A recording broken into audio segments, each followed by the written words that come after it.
சென்னையில் ஒரு steel company distributors என்கிட்ட வந்தாங்க. It is owner driven company. நான் சொன்ன இந்த விஷனரி ஆரம்பிக்கும் போதே அவர்கிட்ட சொன்னேன், சார் ப்ரொஃபஷ்னலாக கொண்டு வரணும் பீப்புளை, ப்ரொஃபஷ்னலாக குவாலிஃபை ஆன பசங்களை கொண்டு வரணும், அவங்கள ட்ரெயின் பண்ணுவோம், இண்டக்ட் பண்ணுவோம், அவங்களுக்கு தெரியாத விஷயம் கற்றுக் கொடுப்போம், டெவலப் பண்ணுவோம், இதில் புதுசாக வரவன் செட்டில் பண்ணிடலாம். Are you ready for that?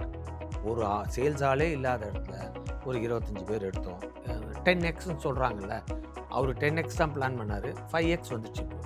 இப்போ 5x வந்துட்டார். இன்னும் 1 இயர் 2 இயரில் அவர் 10x போயிடுவார். நான் அட்வைஸ் பண்ணதை புரிஞ்சுட்டு அதை இம்ப்ளிமெண்ட் பண்ணி பொறுமையாக ஒரு 2 வருஷம் அதை இம்ப்ளிமெண்ட் பண்ணாங்க தெரியுமா? அதனால தான் சக்ஸஸ். இந்த சக்ஸஸ்க்கு 100% அந்த கிளைண்ட்டுக்கு தான் நான் கொடுப்பேன் கிரெடிட்.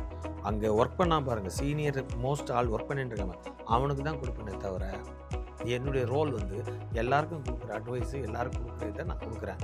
அதை கரெக்டாக இம்ப்ளிமெண்ட் பண்ண அந்த கம்பெனிக்கு ஹேட்ஸ் ஆஃப், அந்த ஜெனரல் மேனேஜருக்கு hats off. They have done a great job.